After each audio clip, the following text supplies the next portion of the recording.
কেমন আছো? আশা করি ভালো আছো, আর আমিও খুব ভালো আছি। তো আমার একটা নতুন ভিডিওতে তোমাদের সবাইকে ওয়েলকাম। তো দেখো, আমরা তিনজনে মিলে এখন একটু জামাই ষষ্ঠীর দিন বিকালবেলা ঘুরতে বেরিয়েছি। তো আমাদের এই জায়গাটাতে তোমরা সবাই জানো, চন্দননগরের স্ট্যান্ড।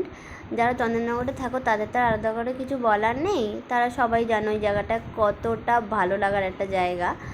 তো সেখানেই এসছি। আর তোমাদের দাদাভাই আমাদের এখানে আসলে স্ট্যান্ডে আসবেই, মানে শুধু তোমাদের দাদাভাই নয়, আমার শ্বশুর শাশুড়ি সবাই আমাদের বাড়ি এলেই সবাই এই স্ট্যান্ডের এই জায়গাটা আসবেই। আর দেখো, আজ সেদিন তো জামাই ষষ্ঠী ছিল, বিকালবেলা গেছিলাম, আর দেখো কত হাওয়া দিচ্ছে।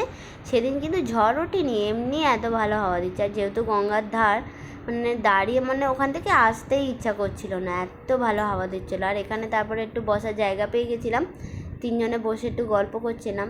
তো তারপরে তোমাদের দাদাভাই দুটো আইসক্রিম নিয়ে এলো।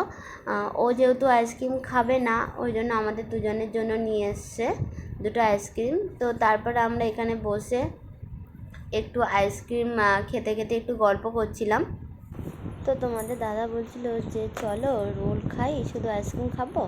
তো আমি বললাম যে চলো, আমাদের ওখানে না স্ট্যান্ডের থেকে মানে আর একটা জায়গায় ভালো রোল পাওয়া যায়। দেখো কত ভিড়।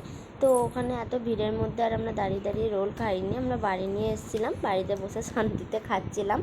তো তারপরে দেখো, আমার বাবা মা ওকে দিয়েছিল ষষ্ঠীতে এই জামাটা আর এই প্যান্টটা। তো তোমাদের তো বলেইছিলাম কি দিয়েছে না দিয়েছে সবটা তোমাদের সাথে শেয়ার করব।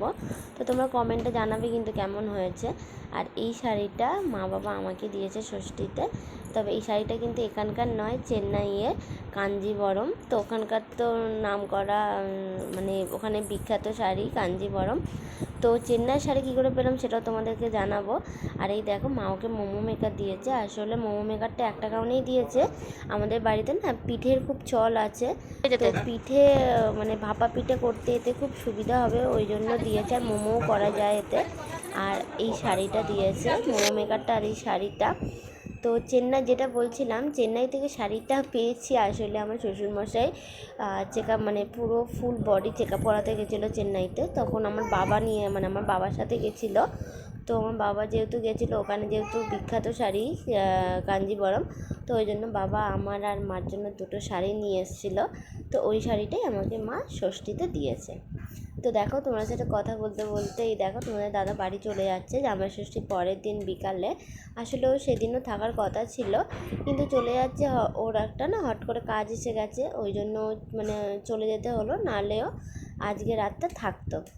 তো এই দেখো, গাড়ি টাড়ি সব মানে ঠিকঠাক করে নিল। ও যাওয়ার আগে একটু পুছে টুচে নেয়, যেখানেই যায় একটু পুছে নেয়।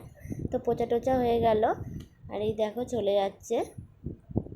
তবে আমি থাকবো, আমি কদিন পর যাব বাড়িতে। তো আমরা এবার বাড়ি যাচ্ছি। আর এই দেখো আমার সোনা পাপা দাদানের কোলে। তো আজ ভিডিওটা এইটুকুই, ভালো লাগলে লাইক কমেন্ট শেয়ার করে দিও। টাটা।